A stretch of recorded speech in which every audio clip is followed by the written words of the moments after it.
ఆదాని ఇండియాలో లంచం ఇస్తే అమెరికాలో కేసు ఎలా నమోదైంది? అమెరికాలో కేసుకి ఆయన ఇండియాలో అధికారులకి సోలార్ ప్రాజెక్టులకి ఇచ్చిన లంచానికి సంబంధం ఏంటి? అసలు అమెరికా చట్టాలు ఏం చెబుతున్నాయి?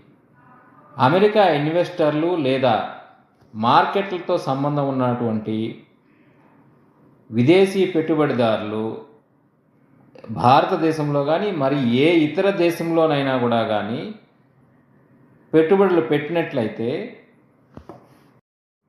అవినీతి వ్యవహారాలను పరిశీలించేందుకు అక్కడి చట్టాలు, అమెరికాలోని చట్టాలు వర్తిస్తాయి, అనుమతిస్తాయి.